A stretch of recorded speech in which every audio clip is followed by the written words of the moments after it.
SBS 2026년 1분기 실적을 스로봇 회계로 분석하고 연말 매출 및 손익분기점을 예측해 보도록 하겠습니다. 매출은 4.4% 감소했고 영업손실은 245.5%가 증가했습니다. 콘텐츠 자산 회전율은 7회전이고 PBR은 0.42로 매우 낮은 상태입니다. 손익분기점 도달 시기는 16.2개월로 연내 실현은 불가합니다. SBS에 대한 사업 계획입니다. 본사는 양천구 목동소로 161번지에 있습니다. 주된 사업은 방송법에 근거한 지상파 TV, 라디오 방송 광고 사업이라고 소개하고 있고, 드라마, 예능 등 독립 스튜디오를 설립하여 콘텐츠를 생산하고 당사에서 제작하고 방송된 우수한 지상파 콘텐츠를 OTT, 해외 및 국내 케이블 PP, 위성방송, 인터넷, IPTV 등에 판매하며 전시 공연 등 문화사업도 수행하고 있다 소개하고 있습니다. 홈페이지 들어가니까 요즘 SBS에서 그 드라마가 뜨는 게 멋진 신세계라고 그러네요. 저는 죄송합니다. 한 번도 못 봤지만은 어쨌든 최근 JTBC 부도 사태로 방송 언론계의 생존 가능 여부가 이슈로 또 올라서 SBS를 상장이 된 SBS를 해봤습니다. YTN도 한번 미리 했죠. 주가는 12,300원으로 1년 전보다 54.5%가 하락했습니다. PBR은 0.42로 4.48% 하락했습니다. 5% 이상 주주는 윤성민 씨가 25.44%, 뉴월드 양산 제1차 주식회사가 9.28%, 서함 윤세영 재단이 5.43% 지분을 가지고 있습니다. 스로봇 회계로 분석한 결과입니다. 매출은 1,407억 원으로 전년 동기보다 4.4% 감소했고, 매출에 비례하는 매출 재료비라고 표현했습니다만은 방송사니까 매출 변동비라고 인식해 주시면 되겠습니다. 798억 3천만 원, 1.9% 증가했습니다. 이 갭이 플러스 6.4%이기 때문에 우리는 콘텐츠 제작 단가가 상승했다라고 이렇게 1차 추론을 해볼 수 있겠습니다. 수루픈율이 3.5% 하락했고요. 운영경비가 9.3% 증가했습니다. 그 결과 TOE 생산성은 0.74로 0.18포인트가 하락했고, 영업손실 211억 8,800만 원으로 245.5%가 손실이 폭이 넓어졌습니다. 원가회계 영업손실보다 84억 5천만 원이 더 손실이 난 것입니다. 그러면은 우리가 영업손실 245.5% 증가 원인은 무엇이냐고 질문했을 때 이미 구두로는 좀 말씀드렸습니다만은 1차 원인은 매출액 감소, 2차 원인은 매출 비례 변동비가 상승했다. 3차 원인은 운영경비가 9.3% 증가했다. 이렇게 요약해서 얘기할 수 있겠고요. 맨 밑에 참고적으로 콘텐츠 자산 회전율을 제가 표기했는데, 전년보다 회전율이 하락한 게 이런 1, 2, 3차 원인의 종합적인 어떤 평가 지표의 상징이라고 보시면 되겠습니다. 회전율이 하락했습니다. 원가회계 손익은 회사는 그 우측같이 이렇게 그 일반 원가회계식으로 표현은 안 하고 이 서비스업 같이 표현을 했습니다. 수익계가 있고 그 다음에 영업비용이라고 그렇게 크게 대별을 했는데, 기존 제조업 틀에 제가 좀 넣어서 이렇게 표현을 한 겁니다. 그래서 이제 이 원가 회계상으로는 에, 손익상으로는 254.1%가 영업이익이 내려간 것으로. 글쎄, 손익계산서 수익에 아예 광고와 사업 수익을 구별하여 작성하고 있다. 매출원가 개념의 손익계산서가 아니다. 그럼에도 우선 방송 제작비를 매출원가 칸에 표기할 수밖에 없었습니다. 기존 틀이 그러니까 미성분 내용의 방송 제작비를 매출에 비례하는 변동비로 식별, 사업비와 판관비를 오히려 디커플링하여 식별할 수 있게 분석을 했습니다. 그리고 이 수입에서 광고 수익의 비중이 35.6%고 사업 수익에서 64.6%. 그러니까 SBS는 광고에만 의존하는 기업은 아니다. 스스로 엔터테인먼트 기질도 있어서 그런 것들을 방송 콘텐츠를 잘 만들어서 히트를 쳐서 이것들을 팔아가지고 그래도 그나마 장사를 하고 있다. 민간 방송이라는 그런 성격으로 하고 있죠. 그래서 이런 걸 하면은 KBS라든지 MBC라든지 거의 공영방송, 아니, 그러니까 KBS는 공영방송이지만은, TBC가 뺏겨가지고 제2의 KBS가 됐죠.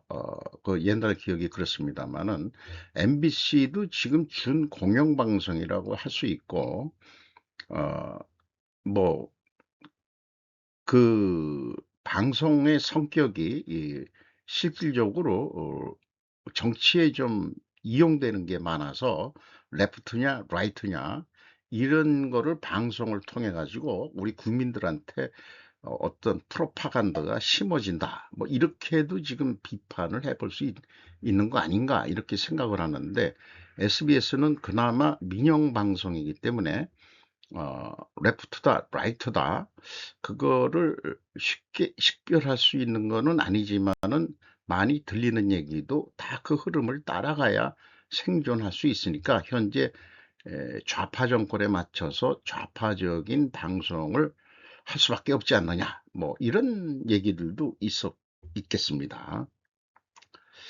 약간 뭐 방송을 하든가 정치적인 표현, 의견도 얘기하게 되네요. 그래서 방송 콘텐츠 자산을 제가 포괄 제공으로 인식을 해서 분석을 했습니다. 이 방송 콘텐츠 자산의 내역을 보니까 이렇게 입출 그 증가, 감소, 이렇게 흐름으로 표기를 했습니다. 그래서 기말 그 방송 콘텐츠 자산의 잔액을 확인했고 또 이 기초도 그 확인을 했습니다. 방송 콘텐츠 자산을 포괄 제공 자산으로 인식하여 분석했습니다. 자산을 입출 흐름으로 공시하면서도 왜 유독 여기서 말씀드리면은 다른 제조업 재고 자산들은 기말 기초 재고만 공시하는지 끊임없이 제가 이 아예 그 양식화된 거로 이렇게 공시를 해야 우리나라 그 기업들, 상장 기업들의 그 투명성이 확보될 것이다. 입증이 될 것이다. 이렇게 생각하는데 제 생각은 그렇습니다. 왜 기말기초만 얘기하냐면 재고자산이 분식회계에 아주 그 맛있는 먹잇감이거든요. 이 산업계에서는 우리나라가 산업비 중에 제조업이 전 세계에서 가장 높다고 그러죠. 이 제조업이 투명해야만 우리 한국의 미래가 저는 밝아질 것이라고 저는 그렇게 주장하는 바입니다. 비용의 성격적 분류 내용을 분석한 내용입니다. 개별 방송 제작비 등이라고 713억 8천만 원, 5.8% 내려갔습니다. 그리고 운영경비가 9.3% 증가했어요. 그래서 운영경비 821억 원에서 판매관리비 309억 원을 뺀 요건 손익계산서의 그 사업 비용을 포함하는 겁니다. 어, 그것이 이 현장 운영 비용, 그 방송 제작하고 또 이 그럴 때 현장 운영 비용이 되겠습니다. 어, 3.6% 상승했고, 변동 비율, 개별 제작비라고 제가 표현했습니다. 65.1%, 3.6% 하락했습니다. 여기서는 방송 콘텐츠 자산 단가가 하락했다고 2차 추론이 되는데 1차 추론과는 모순이 됩니다. 이것은 제가 그 방송 콘텐츠 자산을 포괄 제공으로 인식한 결과로 우선 풀이가 됩니다. 그래서 1단계 방송 콘텐츠 자산의 증감액 때문에 차이가 있다. 요거를 말씀을 드리는 거고요. PQ 총 제조 비용이라고 그랬는데 그냥 방송사니까 총 방송 비용이라고 생각해 주시면 되겠습니다. 이 현금 흐름표로 했는데 요거를 그 방송 콘텐츠 자산을 그 현금 흐름표로 그 증감을 검증을 해봤는데 현금식으로 읽어보겠습니다. 현금이 362억 3,100만 원이 나갔는데 방송 콘텐츠 자산은 242억 3,100만 원이 밖에는 증가하지 않았습니다. 전년도는 일치를 하는데 그러면은 120억 원의 현금이 어디로 날아갔느냐라고 얘기했더니 그게 방송 콘텐츠 자산의 취득이라고 120억 원을 기재했습니다. 자, 이게 아까 앞에 있는 이 방송 콘텐츠 자산의 이 증가, 감소, 이거하고 뭔가 맞아떨어지는 거 있는데 맞아떨어지는 그 감소에 나와 있는 것도 아니고 이것은 돈이 더 나갔다는 얘기인데요. 요거를 제가 해석하기에는 아직 그 수준이 좀 제가 좀 이해가 되지를 않습니다. 음, 그렇습니다. 그 어떤 이 중계료 같은 것도 아니고 말이죠. 그 SBS도 옛날에 그런 게 있었는데 그런 거가 비싸니까 포기해가지고 JTBC가 그런 거를 해가지고 망했다는 소리 있죠. 그 무슨 스포츠 중계료 이런 것 때문에 어쨌든 그 원가 회계 영업이익하고 84억 5천만 원이 더 적은데 이것은 방송 콘텐츠 자산 증가에 의해서 가공 비율을 곱하면은 검증이 되는 금액이 되겠습니다. 그러니까 스르프 영업 손실액은 정확하다 이렇게 말씀드릴 수 있겠고요. 어, 주요 운영 경비입니다. 인건비가 239억 원으로 0.9% 감소했습니다. 직원은 832명, 연말 기준입니다. 분기에는 공시를 안 해서 48명이 줄었습니다. 평균 임금은 1억 1,490만 원으로 4.8% 증가했습니다. 대기업 수준의 월급이네요. 어, 그 뉴스 방송만 하는 기업들은 그렇게 줄 수가 없을 겁니다, 아마. 노동 생산성이 2.8% 상승했고 노동 분배율은 12.2%더 높게 올라갔습니다. 그러니까 SBS 직원들은 자기네가 노동 생산성도 그렇게 많이 못 올렸는데 임금은 더 올라갔다는 것으로 보시면 되겠죠. 그러니까 조용히 조직에 충성하시기 바랍니다. 광고 대행 수수료가 9.4% 감소했고 지급 수수료가 무려 61.5%가 증가했습니다. 에너지 비용, 수도 광열비가 4.4% 감소했습니다. 경영평가지표로 방송 콘텐츠 자산의 회전율이 하락했고 슬픈율도 하락했습니다. 동일 방향이면은 일단 투명하게 가정을 세웁니다.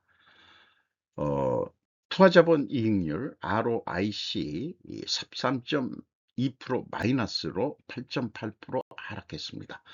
총 자산 회전율 0.12로 조금 그 외형은 상승을 했습니다. 영업구매 평가지표로 매출채권 속도는 1회전입니다. 3개월에 한 번뿐이 수급을 못했다.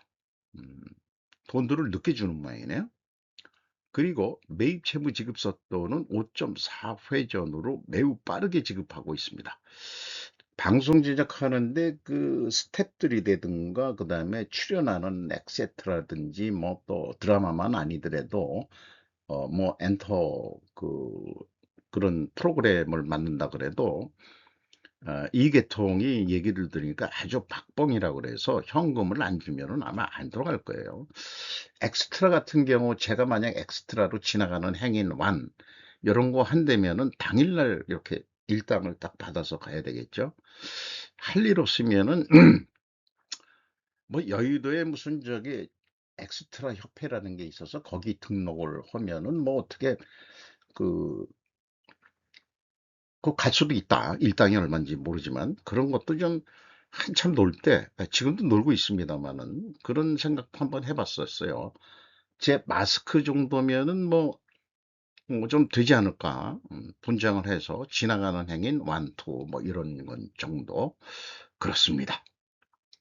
두퐁 ROI 자본 회수율 마이너스 3.9%로 2.8% 하락했습니다. 에, 이것도 그 가정 이론에 적용합니다. 두 가지 경영평가 지표가 다 하락했기 때문에 회계 투명성 가정을 세우고 이것을 입증을 하려면은 제작 단가가 상승하고 수익 판매 가격은 인하가 됐어야 된다. 이 밑에 거는 제조업이 아니라서 적용이 안 되겠습니다. 그래서 에, 그런 방송 제작 단가가 상승했냐? 이렇게 표현하고 있습니다. 인적 물적 자원의 결합에 의해 제작되는 방송 제작물의 원재료는 작가 문예비와 연출자 출연료 등으로 가격을 산출하여 표기하기가 곤란합니다. 뭘 곤란하냐 하면 되는 거지. PD는 이제 월급쟁이니까 인건비로 들어가지만 방송 작가 단가, 그다음에 뭐 연기자 출연료 이런 거 왜 공개 못하냐 이런 얘기예요. 그리고 제품 가격은 광고 요금만 공시를 했습니다. 0.1% 하락했습니다. 그래서 지금까지 분석한 거를 요약하면은 회계 투명 검증을 위해서 제작 단가가 상승하고 수익 단가가 하락해야 되는데 제작 단가는 비공개고 광고 단가는 하락한 것은 확인됩니다. 그래서 입증 실패라기보다도 입증이 좀 불가능하다고 볼 수 있겠죠. 제가 이 SBS의 그 투명성을 입증해 주고 싶어도 제가 친절한 금자씨가 좀 되고 싶은데 자꾸 불친절한 금자씨가 되고 있어요. 금자씨한테 야단을 좀 받아야 될 것 같습니다. SBS도. 현금 재무지표입니다. EAT 세후 현금 순이익은 완전한 적자입니다. 마이너스 3,136억 원의 영업 손실입니다. 현금으로요. EMS 영업활동 현금흐름 2,792억 원이 현금이 유출이 됐습니다. 그러나 최종 120억 아니 1,205억 원의 현금 유입으로 끝났습니다. 이만큼 돈을 벌었다고 얘기하기에는 좀 어려울 것 같습니다. 자유현금으로 채권자한테 어디다 돈을 많이 썼느냐? 1,092억 원을 갚았습니다. 이 플러스로 되는 것은 채권자한테 돈이 갚았다는 얘기고요. 그런데 이자 부채 레버리지율은 26.2%로 갚았는데도 레버리지율은 올랐습니다. 이것은 투하자본이 줄어들었기 때문입니다. 어, 그리고 주주 자유현금 흐름이 배당 성격인데 61억 2,100만 원. 이건 자본변동포에서 제가 확인을 안 했습니다. 금액이 작아서. 두 가지 합친 것이 회사 자유현금 흐름이 되겠습니다. 1,153억 원을 자유롭게 집행을 했다. 그 뜻으로 이해해 주시면 되겠습니다. 그 비유동 자산이 그 4천억이나 줄어들었는데 이것은 그 비유동 금융자산의 그 평가 금액이 4천억이나 크게 줄었기 때문에 그렇습니다. 납입자본 성장률 1배 이제 됐고 내려갔다가 다시 본전으로 됐고 이익잉여금 수익률은 12.2%로 조금 상승했습니다. 재고자산, 재고자산이 아니고 재무상태표 자산입니다.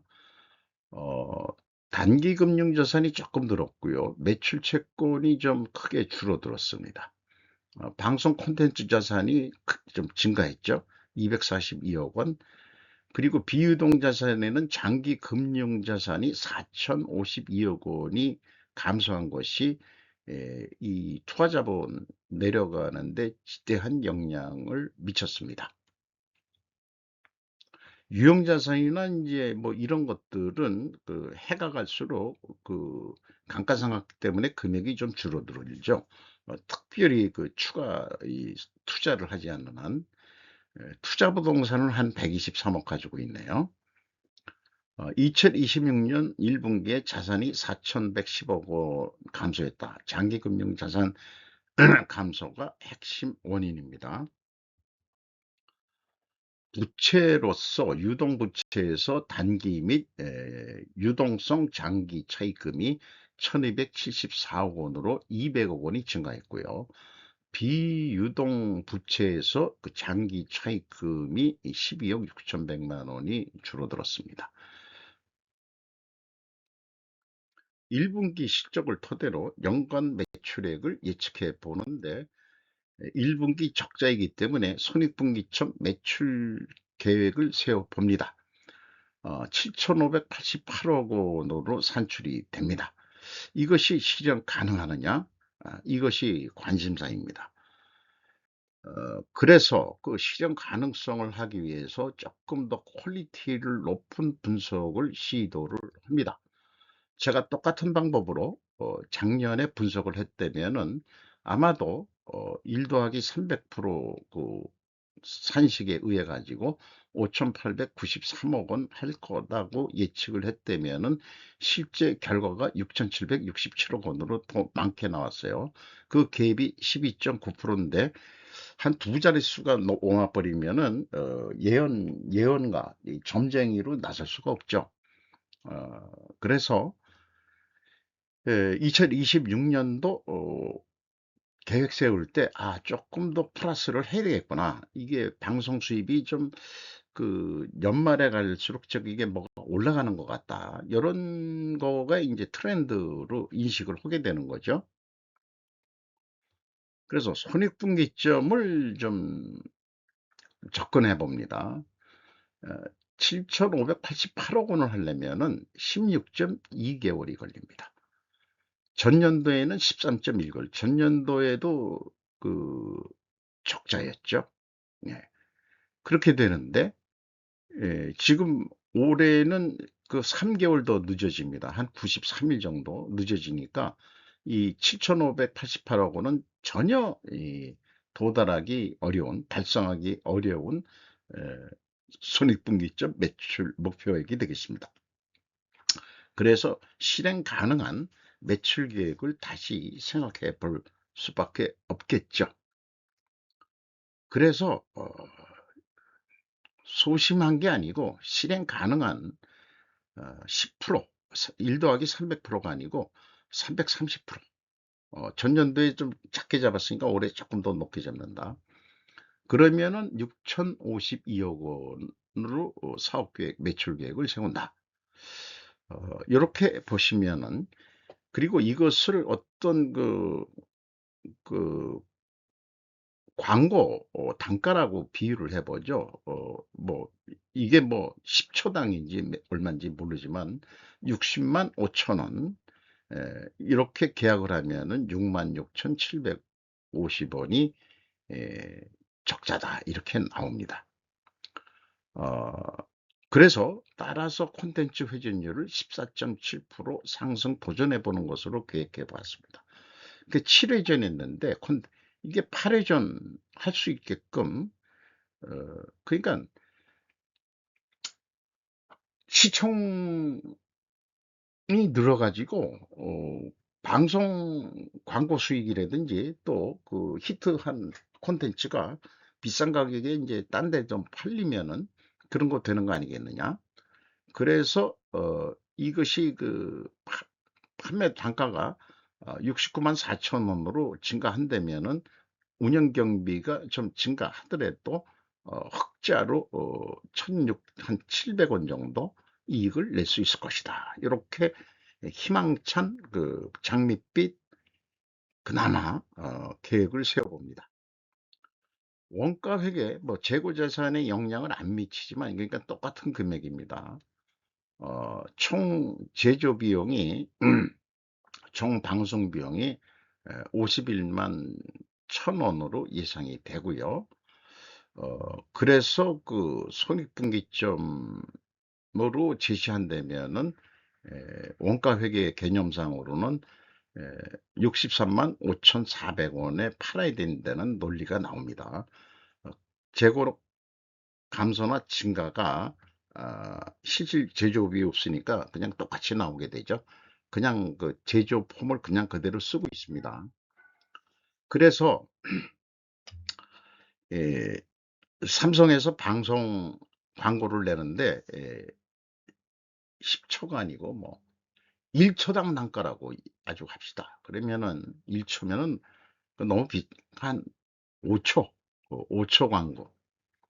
그래서 재료비가 이 30만 5천 원 들어가고 가공비가 23만 9천 원 들어가고 판매 관리비가 9만 원 들어가 가지고 그래서 63만 4천 원에 파겠다. 이 판매 관리비를 깎아버렸어요.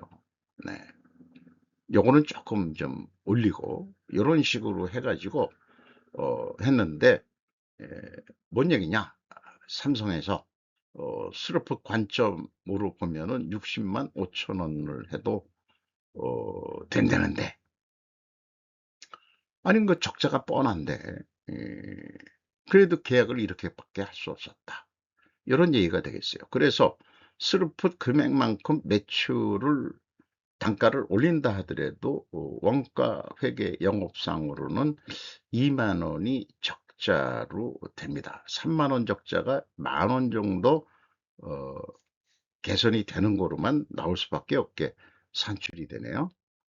다시 한번 비교하면은 60만 5천 원에 판매할 때 스루풋은 6만 6천 원 적자인데 원가 회계에는 3만 423원이 적자였다.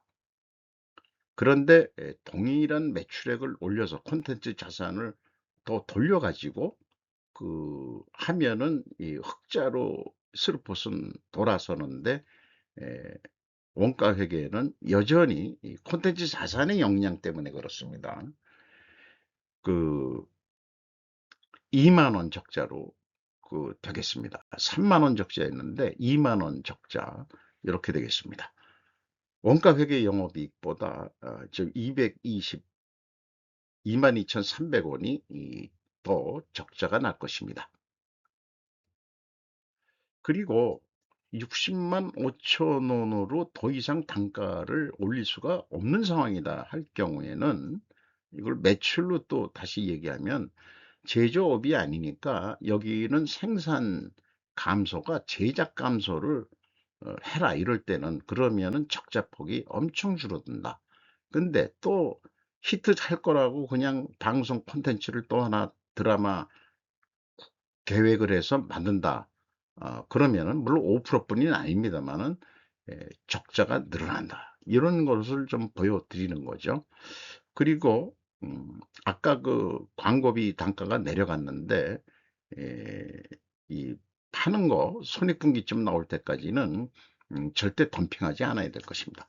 덤핑률만큼 바로 그만큼 바로 적자가 됩니다. 나머지 사항들은 템플릿 자료들로서 어, 뭐 안업세고 필요할 때 좀 더 구체적으로 설명하는 자료들로 지금 되어 있습니다. 제 절작이고요. 제조원가 회계를 쓰레기통에 버리고 새 회계 찾자. 두 갈래 길이 있습니다. 우리 이 현실 세계에 우리는 어떤 세계로 가야 할까요? 오늘도 좋은 하루 되시기 바랍니다. 굿바이.